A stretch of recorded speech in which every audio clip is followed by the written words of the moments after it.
Next speaker is Dr. Stan Shapiro, who's an emeritus professor in the Department of Epidemiology and Biostatistics at McGill. He's a clinical trialist with a PhD in statistics from Stanford and a founding member of the clinical trials research group at McGill.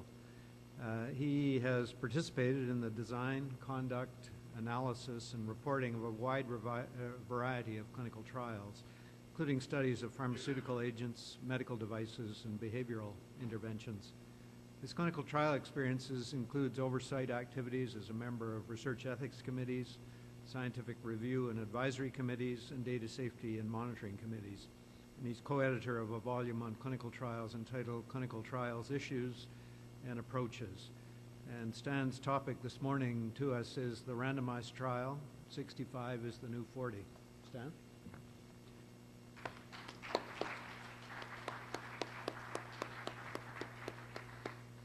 As you'll note from the slide, there's a question mark after the title, which I don't think appears in the program. There's also a sub-question, which I added last night as I was looking at the slide, so I'm sure Dave's going to give us the answer in a second. It's really a delight to be here to celebrate an ongoing career. Over the past decades, Dave and I have had the opportunity to chew over interesting issues related to clinical trials, problems, issues, approaches, as well as smoked meat sandwiches in Montreal, and I look forward to that continuing in the future. I'm sure I have a potential for conflict of interest, but there's no conflict of interest that I'm aware of. Let me backtrack for a sec because I want to make some comments. There's an advantage and a disadvantage to obviously appearing later in the program. Apropos of some of the discussions that went on yesterday, where at some points in the afternoon we were talking about whether the world was flat or not. I thought we settled that question 500 years ago, and I really don't want to take a trip to the Rockies or more to the edge of the Grand Canyon with someone who thinks that the world is flat, because I'm pretty sure that it's not. I think our discussion this morning has more clearly focused that the crucial issue is really what are the right circumstances for the right tool, what's the right question, what's the right design to match that question, and this talk will be in keeping with that theme. I just note here Fred Mosteller in his presidential address to the American Academy for the Advancement of Sciences, which was published in Science, talked about the origins of controlled experimentation going back to biblical times, to Daniel and the lion's den. And we don't have sufficient time to go into it, but I'll just point out that it really was a nutrition experiment for humans and not for lions. There's a reference to the James Lind Library here with a very nice article that highlights some of the mileposts along the way to Bradford Hill's 1948 streptomycin treatment of pulmonary tuberculosis, which brought to light some things that I wasn't aware of, in particular Benjamin Franklin's role in the use of placebo. So I highly recommend it to you. So there's been an impressive array of accomplishments since the randomized control trial entered the workforce. Excuse me, one of the ones which has received a lot of attention and I think highly merits it, and again I would recommend it to you, is the Salk polio vaccine trial. And we have a lot of material on it. We have Paul Meyer's own reflections. There's a wonderful interview by Harry Marks with Paul Meyer about it. And basically, that study was a hybrid study that incorporated both randomized and observational components, involved over 1 million school children, over 3,000 communities, and the design, execution, and dissemination of it took place in roughly 3 years. So it's an impressive benchmark for us to utilize. Steve Goodman has directed Project Impact, which I understand will be getting up and going again shortly, which provides research on the most important RCTs carried out since Bradford Hill's seminal study. And I'd point out that the Society for Clinical Trials for the past 6 or 7 years has been awarding a Trial of the Year award, and Dave was very instrumental in that process. And the past 3 years' winners reflect some of the diversity that exists in terms of trials. Sometimes people tend to think of trials as a monolith, especially people who don't do trials. And the award last year went to a double-blind RCT looking at intravenous versus intramuscular treatment for status epilepticus carried out in the emergency medical system with a consent waiver. The year before, it was an extremely high-tech trial of a complex surgical trial of prenatal versus postnatal surgery for severe spina bifida. And the year before that, it went almost in the opposite direction to a very creative cluster randomized trial of the impact of village women's groups on neonatal mortality and maternal depression in rural areas of India. Despite its impressive achievements, the road hasn't always been smooth. And in a second, we'll revisit some of the historical challenges and what I call their modern incarnations. But before that, I want to return to a classic, and I expect many of you are familiar with it, but I think it's instructive. And that relates to a wonderful paper by Schwartz and Lelouch in 1967 in the Journal of Chronic Diseases, which is resurfaced a few years ago, was republished. And the first example in that paper is one where they say we seek to compare two therapeutic regimens for brain cancer. One is radiotherapy, and the other is radiotherapy preceded by an ancillary drug which may enhance the effect of radiotherapy but has no effect by itself. And the drug has to be administered over a 30-day period. And the question that we have to deal with is which of the following designs should we employ? Note that both designs have the same experimental arm, the drug administered for the 30-day period and then radiotherapy. However, they differ in the control arm. The first has a 30-day period of waiting. We could administer a placebo during that and then radiotherapy. The second provides radiotherapy immediately. And I've found that I typically begin my clinical trials courses with this example and asking people to choose which design they prefer and then get people talking to each other about why they have made their choice and to try and convince others. We don't have the time to do it. I won't ask people to stand up, and go to one side of the room or the other, or to raise their hand or put it down. But you can reflect as to what your preferences would be. And the pivotal issue here really is not one design is right and the other design is wrong. The pivotal issue here is what question do we want to answer? Do we want to answer the question about the biological mechanism of whether, in fact, the drug enhances the effect of radiotherapy, which is directly addressed by design 1? Or do we want to address the pragmatic question of whether it's better to wait 30 days to receive radiotherapy and have the drug in the intervening time, or to get radiotherapy immediately? And there's many nuances to this. We can look at the potential ethical acceptability of the two designs and a variety of other factors which are situationally dependent. But it does a very nice job, I think, of crystallizing some of the issues that we face. This is not a picture of Dave Sackett and his brother, but it's a picture from Daniel Schwartz's apartment in Paris. And I think it's a great picture, which is part of the reason why I've included it. But even more so, his older brother, Laurent, who is the individual who appears to the left in this photo, was the winner of the Fields Medal.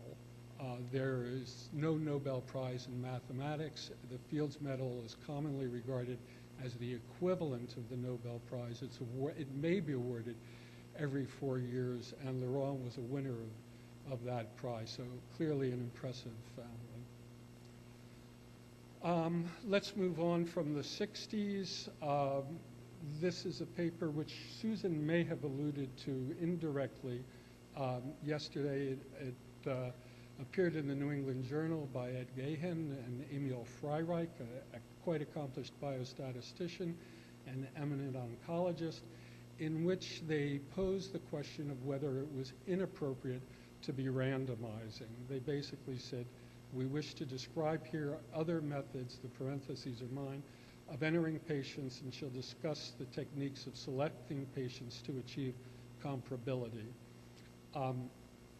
And this was a paper that apparently created considerable consternation among many clinical trialists who thought that they might be doing a disservice to their patients by randomizing. The appeal of the argument is that if the past has established the performance of the standard treatment, then one can attain essentially the same amount of information from a sample 1/4 the size needed for a 2-arm trial that randomizes on a 1-to-1 basis. And Paul Meyer, shortly after the appearance of that paper, allayed much of that concern in his paper in Biometrics, Statistics and Medical Experimentation, by showing that when one accounts for the variation in the historical data, that there are very few circumstances which permit for the claimed savings. And Stuart Pocock, a few years later, put forward an intermediate approach which did not ignore the variability in the historical data, but attempted to explicitly incorporate it. We've heard today, and I don't think we did so much yesterday, discussion or mention of causal inference, which is a very exciting area, which has certainly blossomed over the past several decades at this point. However, a crucial point is that the conclusions resulting from a causal model, directed a cyclic graph approach, rest on the pivotal assumption of no unmeasured confounders. And there's very few circumstances, at least that I'm aware of, where we can claim we have no unmeasured confounders. It's also interesting to me, apropos of that argument, when we talk about the evolution of the field and people are suggesting that in 5 years, 10 years, whatever number of years, things are going to be radically different because the information that we'll have available with regard to prognosis is just going to blossom. That sort of reinforces concern that we're not at the point where we can really claim that we know all the factors involved in terms of the design of our trial. In 1991, Hellman and Hellman, a father and daughter team. The father was Dean of Medicine at Chicago, and the daughter, I think, was at Harvard, was an ethicist, I believe. They argued that physicians' role as caregivers was inconsistent with their role as investigators, and that practitioners are obligated to act in concert with their own opinions, even in the absence of supporting data. A rather radical view in many people's opinion, and essentially it called into questions whether individuals should be carrying out randomized trials. And they didn't really propose an alternative. They sort of hand-waved a bit about it and said, surely there's some method that we can come up with to deal with these issues. This is a paper by Ralph Horwitz and Alvin Feinstein that appeared in JAMA, dealing with improved observational methods for studying therapeutic efficacy. And their approach here was basically to say, we really can't carry out, at least in our context, in the Yale New Haven system, a randomized controlled trial of the efficacy of lidocaine in suspected MI. So let's see how we could best mimic the good properties of a randomized trial through an observational approach. And this is one of the points that I want to question and want to challenge, because often we find arguments made that we can't randomize in a situation. And I love the example at the bottom of this slide. Some of you may be familiar with it, but it's a randomized study of arrest, not cardiac arrest, but criminal arrest. So in Minnesota, there was a study carried out to see whether it was better in cases of domestic violence for the police authorities to actually arrest individuals or to take other approaches. I just find this a wonderful example for a variety of different reasons when people say we can't randomize. Here's another example, an example closer to home. This is a paper that a colleague, Mike Kramer, and I had written in JAMA dealing with scientific challenges in the application of randomized trials. Mike's area of specialty was infant nutrition. And we were talking about an RCT in looking at breastfeeding versus non-breastfeeding. And the quote here is, if an RCT were attempted, women agreeing to be randomly assigned to breastfeed or formula feed their infant would be so few and so atypical that the results would have little meaning for mothers and infants in general. Nonetheless, we actually went ahead a few years later and carried out a randomized trial of breastfeeding to try and gain some experimental evidence. The context was different. We were looking at women who were all interested in breastfeeding, and the intervention was what was called the Baby Friendly Hospital Initiative, which was a program designed to promote and prolong breastfeeding, and it was about to be implemented. And we were able to convince, in this case, the Belarusian authorities to delay implementation.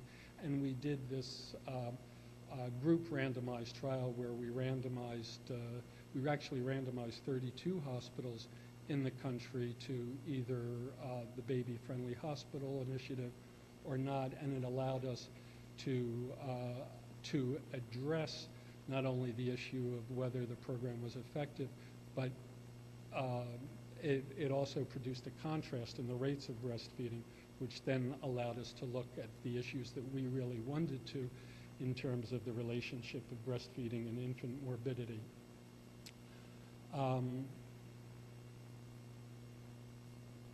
Okay, I'm going to skip over some of these slides here. I want to make a comment, or use this to make a comment as well, because the issue came up yesterday in terms of how many clusters in a cluster randomized trial. This was hospitals were the unit of randomization here. And it's not just a matter of choice. In fact, when one looks at the variation within hospitals and the variation between hospitals, one can systematically approach the issue of a sample size determination in the same way as a non-cluster randomized trial, except here there's two units. There's the within hospital numbers of individuals, and then there's the number of hospitals involved. Then there were a series of subsequent studies that have followed from that work. It's really been quite interesting. And the cohort is being followed because we have the two randomized groups, and they have been subsequently followed over time. Okay, so I'd like to end with the following little story, and it's a sad story, so I'll prepare you. It's a story due to Bill Silverman, who I know is a hero of Dave's. And it begins, an epidemic disease struck a small community and killed many people. The victims lapsed into a death-like coma, and it was hard to know when, and indeed if they had succumbed. The townspeople worried about burying the quote-unquote dead too soon, and they were hard-pressed for a solution to the dilemma. So it was suggested that coffins be well-stocked with food and an air vent provided just in case the victim happened to be alive. Although this was expensive, it certainly seemed worth the effort. However, there were some health economists who lived in the town, and they had another suggestion. A second proposal was made that was both inexpensive and quite efficient.